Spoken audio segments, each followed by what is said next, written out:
শীতকালের প্রচন্ড ঠান্ডায় ঠান্ডা পানি দিয়ে যে কোনো কাজই কঠিন, আর সেখানে নামাজের আগে প্রতিবার ওযু করা বেশ কষ্টকর। তবে প্রতিবার 5 ওয়াক্ত নামাজ আদায় করা প্রত্যেক মুসলমানদের জন্য গুরুত্বপূর্ণ ইবাদত। আর নামাজ পড়া মানেই ওযু করতেই হবে। ইসলামে ওযু পবিত্রতা অর্জনের মাধ্যম, এটি ছাড়া নামাজ হয় না।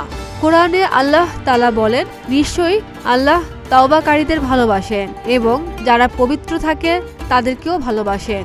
সূরা বাকারা আয়াত 222। ওযু করলে আল্লাহ তাআলা বান্দাদের গুনাহ ক্ষমা করে দেন, বান্দার মর্যাদাও আল্লাহর কাছে বেড়ে যায়।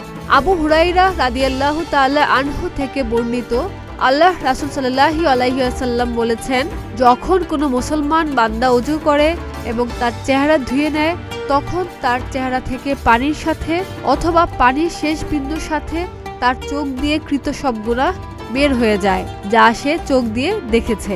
যখন সে তার 2 হাত ধৌত করে, তখন তার 2 হাত দিয়ে করা গুনাহ পানির সাথে বা পানির শেষ বিন্দুর সাথে বের হয়ে যায়, যা তার 2 হাত দিয়ে ধরার কারণে সংঘটিত হয়েছিল। সে যখন তার 2 পা ধৌত করে, তার পা দিয়ে কৃত গুনাহ পানির সাথে অথবা পানির শেষ বিন্দুর সাথে বের হয়ে যায়, যে পাপের জন্য তার 2 পা হেঁটেছে। এভাবে সে সব গুনাহ থেকে পবিত্র ও পরিচ্ছন্ন হয়ে যায়। সহিহ মুসলিম 244।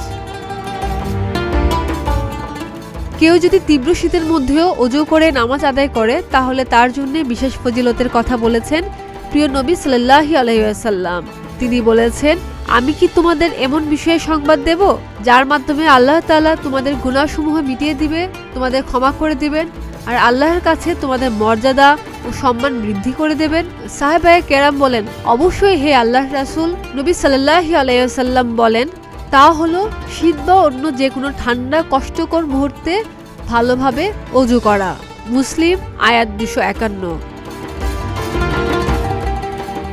খাদিজা নিপা, প্রতিদিনের বাংলাদেশ।